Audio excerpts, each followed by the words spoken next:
mi? Nağıl mı düzülüp gelen? Yanar bir ürəkdən süzülüp gelen, renkler ovqatından yüzülüp gelen bir idrak ışığı, körül ziyası, bu cabbar dünyası, cabbar dünyası.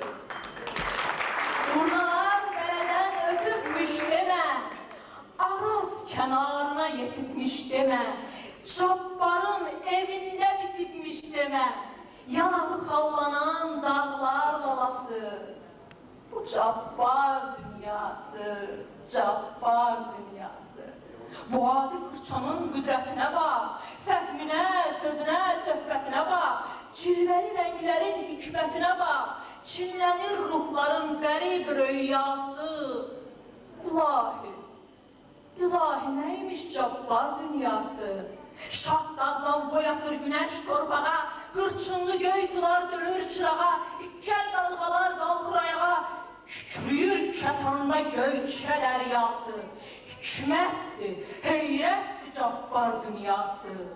Gözəllik şah quşu olub ağaca, xalı ilmi atır əriş arğaca. Hər şeydən məhəbbət, namus ar uca, bir Türk gözəlinin ağrı həyası, qeyrətdir, qüdrətdir cabbar dünyası.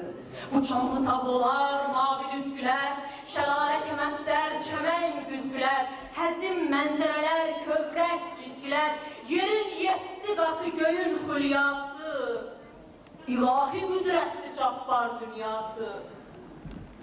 Yurdumuz yaralı düşmən qəsdindən, olur çəkilməyib vətən üstündən, dünyaya haykırır kətan üstündən, Xocalı qırğını, Xocalı qızı, düşmənə hiddətdir cabbar dünyası.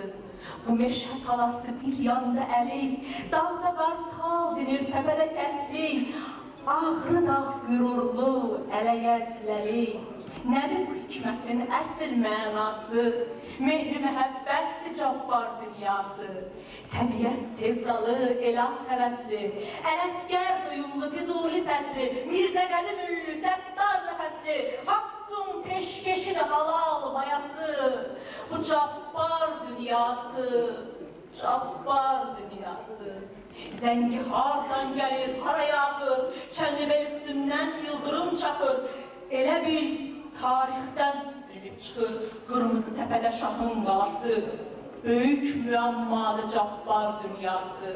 Bir tanrı vergisi haqqı yolunda, yurdun haqqı say durur boynunda, dərin çalarlarla renklər boynunda, dil açıb danışır daşı, qayası.